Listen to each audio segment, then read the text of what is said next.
Hi, thank you. Hi. Okay, I cannot see Latoya. Now I can. No, can't see me? Hi. Yeah, all good. Hi, Okay, Latoya. good. Hi. Pleasure meeting you. Good to meet you too.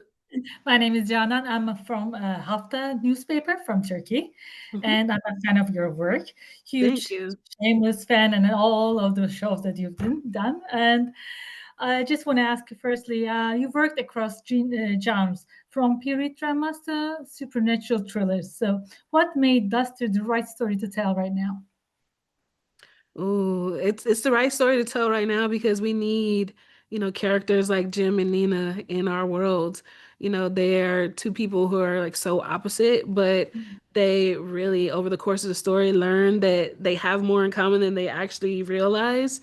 And I think, Duster is just a throwback to some of those great 70s and 80s, shows that people really enjoy.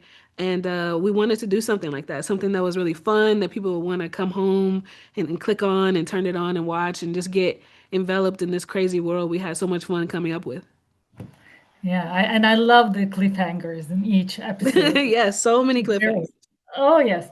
And since you mentioned 1970s, it was a politically and socially turbulent time. Mhm. How did you approach writing that era without letting it overshadow the personal arcs? Yeah, I think that's a great question. We wanted to be really true to the time. So we talked to FBI consultants. We had a great FBI consultant who talked to us about what it was like for her as a Black woman in the late 70s and early 80s. We talked to a bunch of people to give us a real sense of what it was like to be during those times. And we sort of infused all of that into our characters. So the goal was really to always be as authentic as possible, without taking away the entertainment value of it. So we always wanted to put a little bit of medicine in the milkshake, which is what I like to say. That's a great expression. Yes.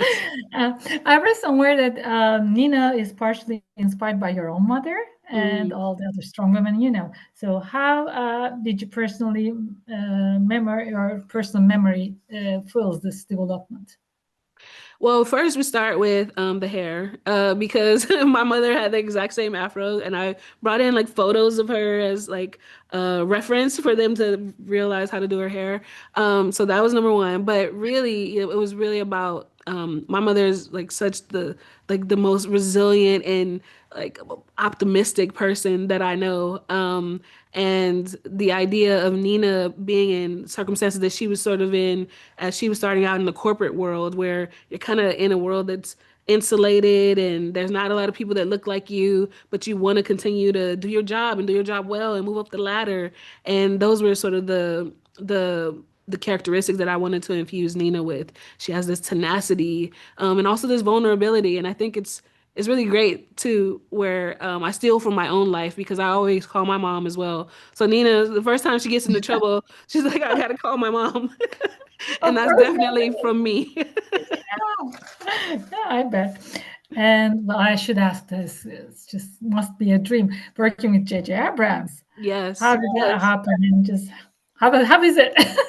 No, it's been such a blast like working with him. He is like such a writer's writer. So it was great to, I think most people obviously know him from his directing, but he's such a prolific and incredible writer, and so it was really great to work with him and him really love all the vibes and the stories that I've been bringing up to actually add to the show. We have this great mutual respect.